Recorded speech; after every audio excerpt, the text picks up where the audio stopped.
감사합니다. 구역 공부를 겸한 우리 가족 예배 우리 공부하겠습니다. 나라를 위한 교회의 기도라는 제목입니다. 디모데전서 2장 1절에서 4절의 말씀을 배경으로 합니다. 7 문제를 이렇게 내봤습니다. 1번 문제를 보겠습니다. 디모데전서가 기록될 당시 로마의 황제이자 폭군은 누구인가? 유명한 네로 황제이지요. 이런 시대에 이제 교회는 나라를 위해 기도해야 된다라고 합니다. 기도에 4가지 형태가 있는데 그 4가지 기도의 형태가 무엇인가? 기도는 크게 4가지로 구분됩니다. 하나는 간구, 하나는 기도, 하나는 도고, 하나는 감사입니다. 간구라고 하는 것은 말 그 자체로 간절하게 구하는 기도, 부르짖는 기도, 간절한 기도, 눈물의 기도, 간구에 해당됩니다. 그리고 기도, 일반적인 기도지요. 그 다음에 도고, 이거는 이제 이웃을 위한 기도. 우리나라 교회에서 이렇게 잘못 사용하고 있는 언어 가운데 중보기도라는 언어가 있는데 성경적인 표현은 도고입니다. 이웃을 위한 기도. 중보기도는 예수님에게만, 우리의 중보자 되신 예수님에게만 해당이 되는 언어이지요.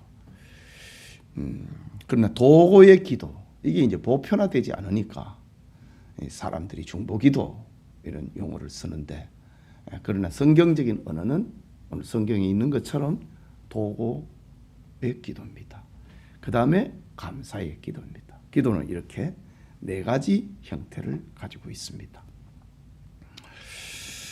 3번 문제입니다. 에베소 교회의 목회자 디모데에게 바울이 본문을 통해 들려준 목회적 권면은 무엇인가? 오늘 이 성경 본문을 통해서 들려주고 있는 목회적 권면은 나라를 위해서 기도하는데, 이제 그걸 조금 구체화시키면은 성경 본문 그대로 임금들과 높은 지위에 있는 모든 사람을 위하여 기도하라. 오늘 성경을 통해서 바울이 들려주는 목회적 권면입니다. 4번째 질문입니다. 20세기를 통과한 우리는 나라를 위하여 기도하되 무엇을 기억하고 기도해야 되는가? 고통스러운 역사를 잊어버리면 안 됩니다. 고통의 역사, 그것을 기억하고 기도해야 됩니다. 성경에 늘 반복되는 말이 옛 정의를 기억하라. 너희 조상들에게 물으라. 옛날의 일을 기억하라 라고 합니다. 이유는 옛날의 일을 잊어버리면은 감사를 잃어버리게 되고 하나님도 잊어버리게 됩니다. 자신의 정체성도 잃어버리게 됩니다. 그리고 우리가 나라를 위해서 기도를 하는데 고통스러운 역사를 우리가 잊어버리면 안 된다라는 의미입니다. 5번째, 20세기에 일어난 가장 큰 비극의 역사는 무엇으로부터 시작이 되었는가? 20세기에 일어난 가장 큰 비극의 역사는 무신론적 공산주의자들로부터 일어난 비극입니다. 이 비극의 역사, 하나님을 부인하고 물질을 숭배를 하는 공산주의자들로부터 비극의 역사는 시작이 됐다. 6번째, 교회와 성도가 나라를 위해서 기도해야 될 분명한 이유는 무엇인가? 바울이 디모데에게 나라를 위해서 임금들과 높은 지위에 있는 모든 사람을 위하여 기도하라고 권면하는 이유가 뭐냐? 첫째는 그리스도인이 받은 행복 때문입니다. 나라가 어지러우면은 그리스도인이 받은 행복을 빼앗겨 버립니다.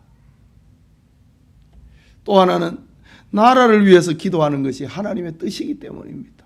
하나님은 성도들의 기도를 통하여서 세워지는 나라, 성도들의 눈물을 통하여서 세워지는 나라, 그것을 원하십니다. 그게 하나님 뜻이다 이거지. 이스라엘의 역사를 보면은 하나님이 세우시는 나라의 상징은 다윗 왕국이지요. 다윗이 나라를 세우기까지 사울에 의해서 망가져버린 그 이스라엘이라고 하는 나라를 다시 세우기까지 사울이 다윗이 얼마나 고통을 당하고 얼마나 많은 기도를 했습니까? 그 기도 가운데 하나님의 나라는 이래야 된다. 이것이 다윗의 기도 속에 꽉 차 있습니다. 그래서 이제 사울이 죽고 다윗이 이스라엘의 왕이 되지요. 그러니까 다윗 왕국은 쉽게 얘기하면은 기도를 통해서 세워진 나라입니다. 기도를 통해서 세워진 나라이다 라는 겁니다. 이게 하나님 뜻이기 때문에 나라를 위해 기도하라고 합니다. 그리고 또 하나는 선교적 이유 때문입니다. 하나님은 모든 사람이 구원을 받으며 진리를 아는 데 이르기를 원하시니까 나라를 위해서 기도해라. 전도하기를 위해서 전도할 수 있는 환경, 선교할 수 있는 환경, 그것을 위해서 기도해라. 그게 나라를 위한 기도 속에 담겨 있는 것입니다. 자, 그 다음에 다음 빈칸을 채워보세요. 디모데전서 2장 1절과 2절에 그러므로 내가 첫째로 권하노니 모든 사람을 위하여 무엇을 하되 기도의 네 가지 형태 간구와 기도와 도구와 감사를 하되 누구를 위하여 임금들과 높은 지위에 있는 모든 사람을 위하여 하라 라고 했습니다. 그 다음에 두 번째 디모데전서 2장 2절에서 4절에 그 이제 기도해야 될 나라를 위해서 기도해야 될 이유지요. 이는 우리가 모든 경건과 단정함으로 고요하고 평안한 생활을 하려 함이라. 성도들이 받은 행복이지요. 고요하고 평안한 생활을 하려 함이라. 또 이것이 우리 구주 하나님 앞에 선하고 받으실 만한 것이니, 갈로는 선하고 받으실 만한 것이다. 예? 이미 아까 우리 공부한 것처럼 기도를 통해서 세워지는 나라, 그것을 원하신다는 말입니다. 그 다음에 하나님은 모든 사람이 무엇을 하며 구원을 받으며 또 진리를 아는 데 이르기를 원하시느니라. 이 하나님의 뜻입니다.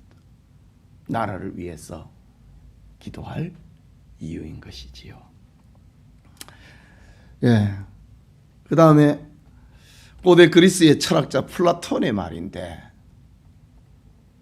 빈 공란을 채워봅시다. 무엇을 외면한 가장 큰 대가는 가장 저질스러운 인간들에게 무엇하는 것이다. 플라톤은 정치를 외면한 가장 큰 대가는 가장 저질스러운 인간들에게 지배당하는 것이다. 아주 유명한 말입니다. 정치를 외면하면 안 된다 이거지요. 물론 교회가 정치하는 건 아닙니다. 그러나 성도는 정치에 들어가야 된다 이거지. 정치를 외면한 가장 큰 대가는 가장 저질스러운 인간들에게 지배당하는 것이다. 그리고 외면하지 말라고 하는, 성경은 아니지만은 이거는 일반 은총이 가져다주는 진리, 보편적 진리입니다. 외면하면 안 된다는 거지요. 그 다음에 설교문에 나오는 문장을 이렇게 문제로 만들어 봅니다. 나라를 위한 자국민의 헌신을 무엇이라고 한다? 애국이라고 합니다. 타국인의 헌신을 은혜라고 한다. 예, 은혜. 다른 나라 사람이 우리나라를 위해 가지고 헌신하면은 그 은혜지요. 우리나라 사람이 나라를 위해서 헌신한 그거는 애국입니다. 나라를 사랑하는 거지요. 6.25 전쟁 70주년에 우리는 애국과 은혜의 역사를 무엇하고 무엇해야 된다? 기억하고 추앙해야 된다. 추앙하는 것, 기리는 것, 잊어버리지 않는 것, 그들을 본받는 것, 그걸 추앙이라고 하지요. 예. 이렇게 6.25 70주년을 맞이하면서 나라를 위한 교회의 기도라고 하는 제목으로 설교하고 또 이렇게 구역 공부까지 이렇게 해봅니다. 기도합시다. 하나님 아버지, 20세기를 통과하고 21세기를 맞이한 오늘의 시대의 사람들이 나라를 생각하고 나라를 위한 기도가 있는 그런 우리 교회가 되고 성도님들이 되도록 도와주시옵소서. 교회가 정치하는 것은 합당하지 않습니다. 그러나 교회의 성도들이 정치의 현장에 들어가서 신앙의 양심을 따라 정치를 잘해서 아름다운 대한민국, 살기 좋은 대한민국, 하나님을 잘 믿고 선교하는 대한민국으로 만들어갈 수 있도록 주님 도와주시옵소서. 또 우리가 지난 역사를 생각을 하고 우리가 기도합니다. 지난날의 아픔이 있었던, 그리고 이 나라를 지키기 위하여서 헌신하고 수고했던 이들, 애국한 수많은 이 땅의 백성들, 그리고 우리나라를 도와주기 위해서 헌신하고 생명을 바쳤던 수많은 은인들, 우리가 잊어버리지 말고 그들의 헌신을 추앙을 하고 또 우리 다음 세대에 아름다운 나라를 물려주는 이 시대의 사람들이 되도록 도와주시옵소서. 우리 성도님들의 가정에 은혜를 주옵소서. 예수님 이름으로 기도합니다. 아멘.